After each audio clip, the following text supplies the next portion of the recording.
Camera motivated! Camera motivated! Sorry, I had to do it. Hey guys, what you doing? Disney Nuts here. Today we're going to be talking about how I shot this. Okay, pretty cool, right?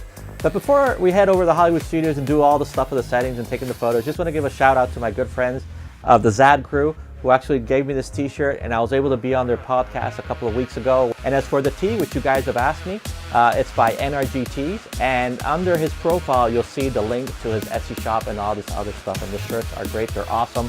Okay, before we head to Hollywood studios, there's something I want to talk about, which is actually the modes that the cameras have. And the cool thing of these cameras, obviously they're not cheap cameras, is that they can compute some of the other stuff. So I myself like to use modes. While it's okay to use manual modes on certain things like dark shots and stuff like that, where you want to control all aspects of the photography, on day stuff I usually use the modes because it makes it for me easier to take the photos. But without any further delay, let's grab our gear and let's head over to Hollywood Studios.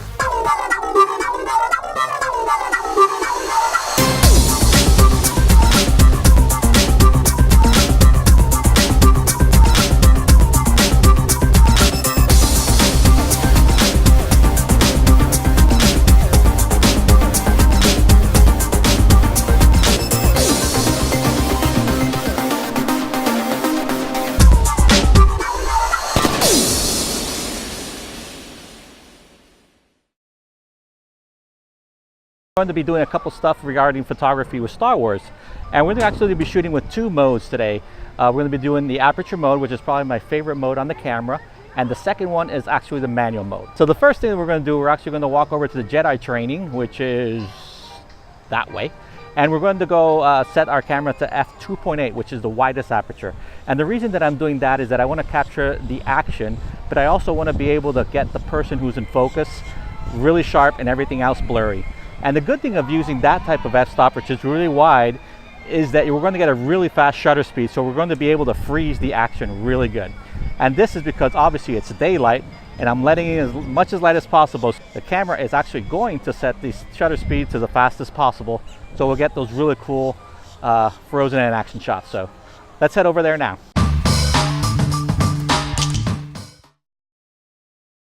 Okay, first thing is obviously we got the camera set on Aperture Mode. As you can see, I got it on AV, and that will allow the camera, the dial on the top, to control the aperture. And I got it right now as 2.8, which is the maximum of the camera lens. Obviously, depending on the lens that you have, this may change as the smallest number. Okay, so the next thing that we want to do is actually set the autofocus mode. In this case, I'm going to set it to All Servo. And if you guys seen my previous videos, the reason that I set it to that is that I want to be able to, that the camera is focusing all the time. For example, as you guys know, that as soon as you press the shutter halfway, it's going to go ahead and focus. But let's say you got stuff happening on the stage and stuff is moving, so you need to make sure the camera continuously focuses. So that is where we're going to select that, which is the autofocus mode. And instead of having one shot, which is the default, we're going to put it on All Servo. Okay, that's the first thing. The next thing is that since we're shooting something that's moving, we need to tell the camera what exactly do we want it to keep an eye on to keep that focus locked. Now we couldn't put, there's a bunch of modes here that we can use, but there's one specific that we're going to use, which is this one, which is the Autofocus Zone. And depending on your camera, this could be different. But in my case, and in these Canon cameras, you can select the points that you're going to be using. And I'm going to select it to the middle point right there. So that means the camera is going to continuously focus on what is on the exact center of the screen. Okay, so that's the second thing that we need to do here. Okay, and as for the metering mode, we can really put anything here since it's daylight. Whatever we put here really, I'm not saying it won't make a difference, but it really won't make a really big dent in our photos because, like I said, everything is bright, everything is lit, so we won't need to worry about that. In that case, we can leave it as center weighted. There's no fine. Okay, so there's our settings. We got the All Servo, which is the focus mode, which we want to continuously focus on the image that we're taking. The center average, because that's the metering mode that we're going to be using here. Again, we can use anything. We don't need to use anything specific here since it's daylight. And then the other one here is the manual focus selection, which we wanted to keep an eye on the center of the screen, so it focuses on that all the time. Okay, as for ISO, I'm leaving it in automatic, which is fine. So since I have it 2.8, what's going to happen is that the shutter speed is going to be really high because it's going to try to compensate to get a really good exposure. Okay, so let's take some shots. Let's see what we get. Okay, so we're parked ready for the show, and I'm going to show you exactly where I'm parked. As you can see, I'm at the side of the stage. I am not actually at the front of it, which is what many people do. They do the mistake to shoot there. And what happens is that if you want to get a really good shot of Darth Vader or Kylo Ren, you're going to have all the kids in the middle and all the kids here. So you want to stand on the side of the stage like I'm doing right now. If you actually want to shoot the Jedi as they're coming out, they come out through here. So this is a really good spot if you want to take a photo of them. Another thing that they do all the way at the end is they actually stand all here on the stage and they wave. So that's another good photo op if that's something that you want to try to capture.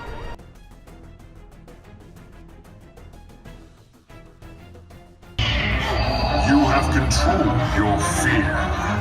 Now, release your anger. What have you done with our master? I am your master now. And I'd like a word with my students. Stay back! Students, ready position.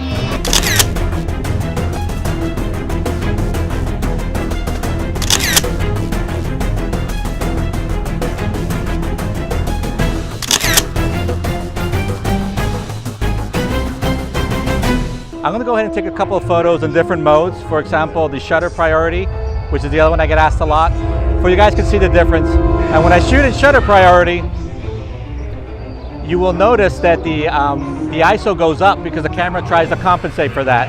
Here's how the photos look.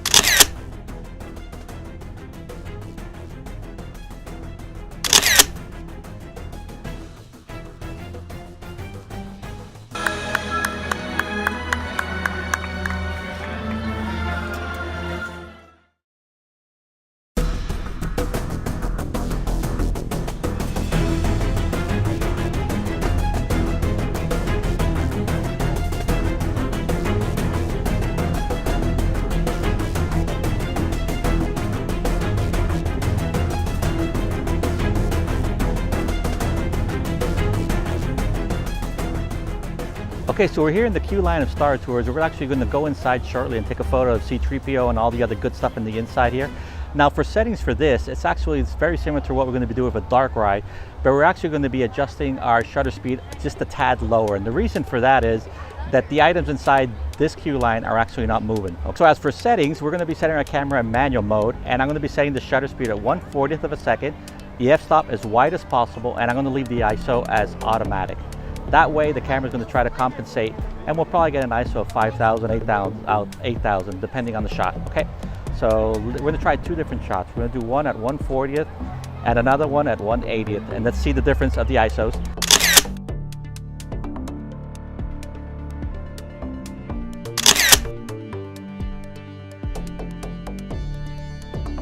Okay, so in we go into the Backlot Express. We're going to look for the Kylo Ren Cupcake.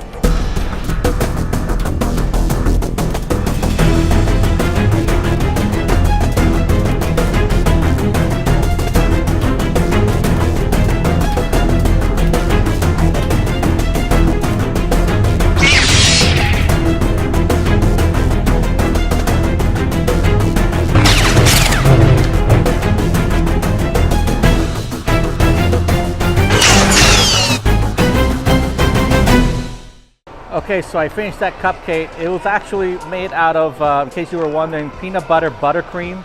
And for me, it was actually pretty nasty, and I didn't even finish it. I threw some of it away. It had like a plop right on top of all the buttercream, so it was like you bite into it, and you just get this taste of like a, you know, like a big chew of butter in the mouth, which is pretty bad. So at least for me, no thanks. Okay, so I'm here in the backside of the Star Wars that's going on right now, and the cool thing of this spot and why I'm here is that you can actually take photos of the characters as they come up from the stage. All the way at the end, they come here and they walked out, which is great. So we're going to park here. So aperture priority, and then I'm going to set my focus points to the same thing that I did with the Star Wars one, which is where the little dot in the middle. That way we get the action that's going on, and then we're also going to set the focus mode to the all servo, which means that it will move as it'll continuously focus as the subjects come out. Okay, so anytime they come out, let's see.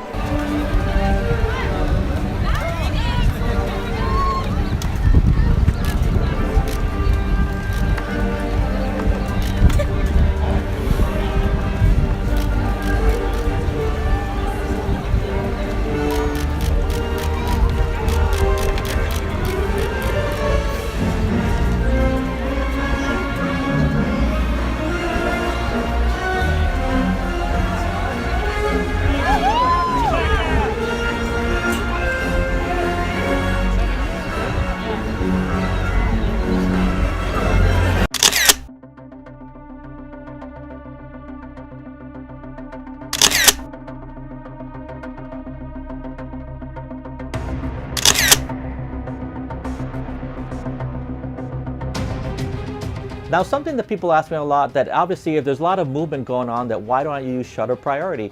Well, shutter priority is nice and it's great, and you can get some awesome shots with it, just as you saw with this Star Wars stuff that I'm showing you.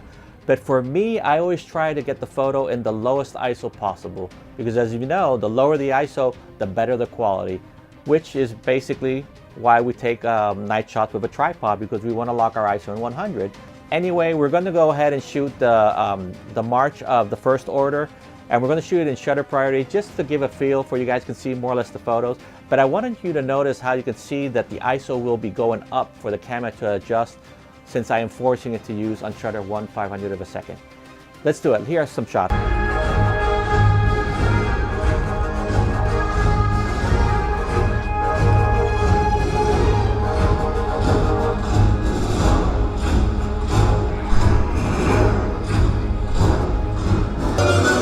I am here under the authority of General Hux.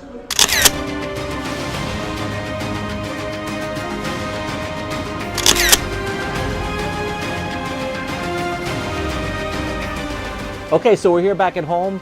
We're going to bring those images into the computer, and I'm going to show you how to edit those smoke shots and how to get that really cool effect on them. Let's go ahead and let's edit.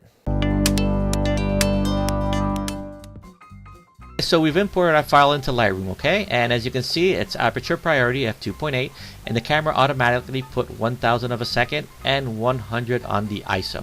So the first thing we're going to do, as we usually do, we start from the top bottom. You're just going to adjust here a little bit the exposure, a little bit the highlights, and to bring that smoke out here a little bit. Shadows, I don't think we need to touch anything. We can, again, this is all depending how you like to see it. If you like to see it this way, that's fine. I'm going to bring down the black, because that way it accentuates his uniform. Now the next thing I'm going to do here, which we don't do much, is that we're going to actually crop. And the reason that I'm going to crop is because I want to create tension on the image. Now this image itself, it looks cool, but if it's a tighter image, it's going to create a more tense situation where you're going to feel that he's like really coming at you. Okay, so let's go ahead and crop here a little bit. Now a thing that I use a lot are these lines, which is the rule of thirds. And if you want to go ahead and Google it, it's a really cool composition technique. And I usually use this for stuff like this where I'm cropping and cutting. And I try to put the lines where they intersect on something that is interesting on the image. For example, here I'm going to try to put that little dot right there on his eye. And if I'm shooting other stuff like castles and stuff like that, I try to make sure that these dots are on something that is of interest of the image, or at least that I want something where the eye to focus on. Okay, so let's go ahead and hit that. And the reason, by the way, that I use this is that I want all this area where there's a lot of smoke, because I don't want it to crop it too much and then not be able to have the smoke effect in the back. Okay, so let's go ahead and zoom in. There we go. Now the first thing we're going to do is we're going to actually go in and do the adjustment brush, and we're going to paint over the smoke here, because we want to bring that out and give it that really cool creepy effect. And the way to do that, you got it guys, with the clarity. We're going to set that to 100, and we're going to make sure that your flow is 100, so what I paint is going to really be highlighted. Now it's important to not go over the guy's face. It's important just to do the smoke, because that's what we want to accentuate using the clarity tool. And we're going to do that. We're going to paint overall the smoke, and you can see already how it's got like this really cool effect to it already. And again, if you want to use the overlay like what I like to use, you can come here, and then you can probably come back and fix. I'm going to erase where I painted that I was not supposed to paint, which is the walls of the temple, because I don't want to paint the walls of the temple. I just want to do the smoke, and maybe here a little bit, and the edge, and maybe the arm a little bit. Okay, and the side of the wall, I don't need to paint this. Okay, so we just corrected that, and maybe this little bit here. And let's go ahead and turn off the overlay so you can see. Okay, cool.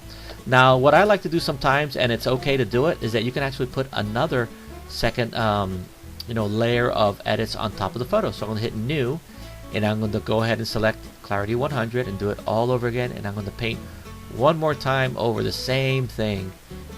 Sadly there's no copy and paste from the previous one, but now what I'm doing is I have like 2 layers of clarity on it, which will make it really pop. Okay, and even though right now it actually looks pretty cool.